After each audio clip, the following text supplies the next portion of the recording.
వాళ్ళందరినీ బస్సు పెట్టి పంపించి మరీ మీకు ఓటు చేయించానని చెప్పాడు. అది జనసేన, అది మన పవర్. ఎన్నో అవమానాలు భరించాం, ఎన్నో అవహేళనల్ని భరించాం, అరెస్టులు, వ్యక్తిగత విమర్శలు, వీటన్నిటినీ పట్టించుకోలేదు. ప్రభుత్వ సంక్షేమ ఫలాలు మనకు అందనివ్వకుండా చేశారు. అయినా కూడా ఏ ఒక్క జన సైనికుడు కూడా అధైర్యపడలేదు. జనసేనాని పిలిపే శిరోధార్యమని పోరాటాలు చేశాం. భవన నిర్మాణ కార్మికులకు అండగా నిల్చున్నాం. రైతు గర్జన చేసి రైతులకి సంఘీభావం తెలియజేశాం. గుడ్ మార్నింగ్ సీఎం సార్ అని గుంతల రోడ్లని సోషల్ మీడియా వేదికగా ప్రపంచానికి తెలియజెప్పాం. ఎన్నో కార్యక్రమాలు చేశాం, ఎన్నో పోరాటాలు చేశాం, ప్రజల కోసం నిలబడ్డాం.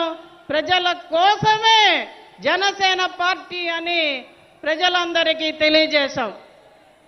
ఈరోజు ఈ విజయం, ఈ సభ, ఈ వేదిక, ఈ జనసంద్రం, ఇదంతా కూడా మన కష్టం, మన జనసేనానిచ్చిన పిలుపు. ఒక్కసారి అందరం గుర్తు తెచ్చుకుందామా? Hello AP, hello AP. నాకు చాలా ఇష్టం. ఇందాక చూపించారు, వైసీపీని రానివ్వను, అధపాతాళానికి తొక్కుతాను. ఆయన మళ్ళీ ఈరోజు ఆ డైలాగ్ మనందరికీ వేదికగా చెప్పాలని జనసేనాని కోరుకుంటున్నాను. ఇప్పుడు మన కర్తవ్యం, బాధ్యత పెరిగాయి. నవశక నిర్మాణానికి మనం కష్టపడి పనిచేయాలి. మనం పోరాటం ఆపడానికి వీల్లేదు.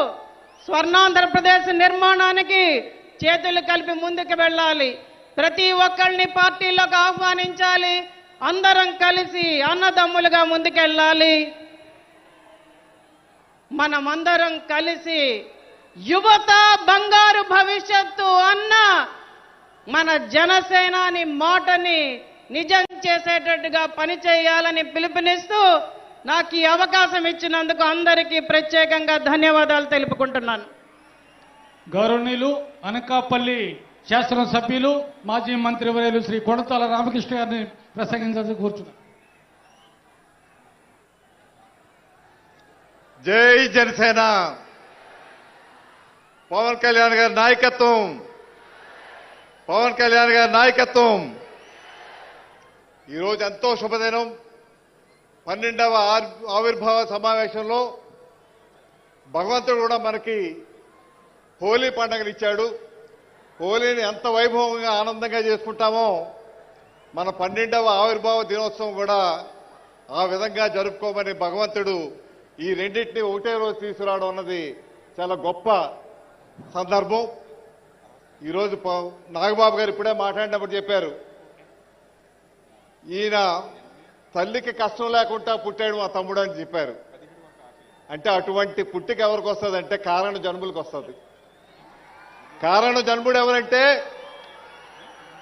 మన ప్రీతమ జననేత పవన్ కళ్యాణ్ గారు. మన 2వ స్వతంత్ర పోరాటం చూసాం మొన్న ఎన్నికల్లో. అందులో ఒంటి చేతితో ఈ కురుక్షేత్ర మహాసంగ్రామాన్ని నడిపించినటువంటి నాయకుడు ఎవరైనా ఉన్నారంటే అది పవన్ కళ్యాణ్ గారు మాత్రమే చెప్పక తప్పదు. ఈరోజు కూటమి లేకపోతే అధికారం లేదు. కూటమి రావాలి, కూటమి ఏర్పడాలి, ఈ రాష్ట్రాన్ని ముందుకు తీసుకెళ్లాలి, ఈ స్వర్ణాంధ్రగా మార్పు చేయాలి అనే ఉద్దేశంతో బీజేపీ, తెలుగుదేశం, జనసేన 3 కూడా కలిపినటువంటి మహనీయుడు. ఈరోజు కూటమి లేకపోతే మనం ఊహించుకోగలమా చెప్పండి?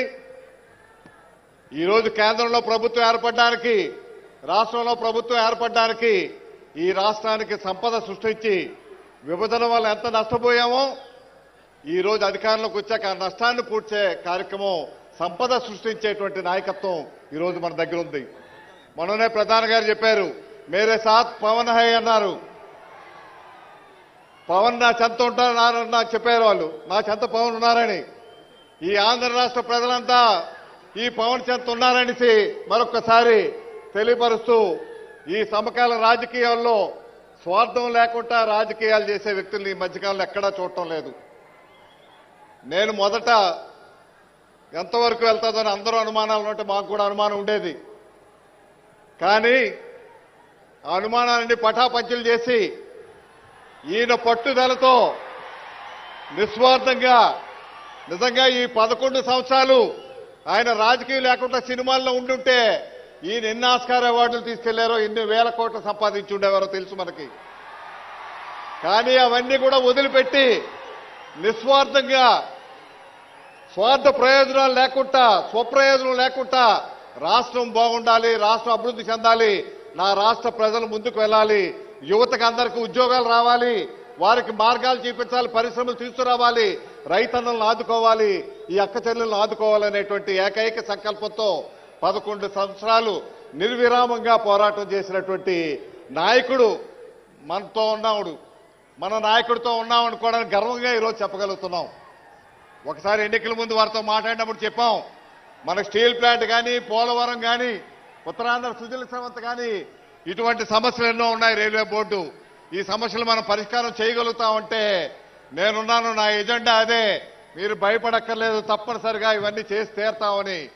8 నెలలు పూర్తి కాకుండానే విశాఖ స్టీల్ ప్లాంట్ ప్రైవేటీకరణ అవుతుందనేటువంటి సందర్భంలో కేవలం అది పవన్ గారి వల్ల మాత్రమే సాధ్యమైందని చెప్పక తప్పదు.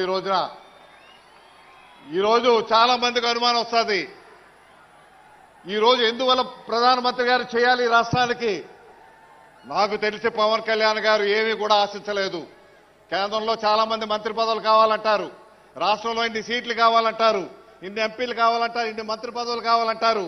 వాస్తవానికి వారికి చాలా పెద్ద పెద్ద ఆఫర్లు వచ్చాయి. పెద్ద పెద్ద నాయకులు ఈ రకంగా చేస్తే మీరు ముఖ్యమంత్రి చేస్తాం, డిప్యూటీ సీఎం చేస్తామని అవన్నీ కూడా పక్కకు పెట్టారు. నాకు పదవి ముఖ్యం కాదు అన్నారు.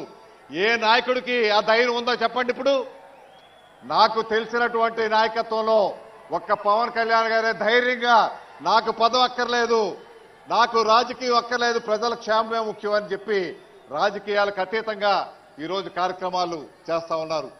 ఇటువంటి నాయకత్వాన్ని కాపాడుకొని ఈ రాష్ట్రాన్ని భవిష్యత్తులో స్వర్ణాంధ్ర రాష్ట్రంగా, దేశంలోనే నెంబర్ 1 రాష్ట్రంగా తీర్చిదిద్దేటువంటి ప్రక్రియ ఈరోజు పవన్ కళ్యాణ్ గారు ఆలోచనలో ఉంది.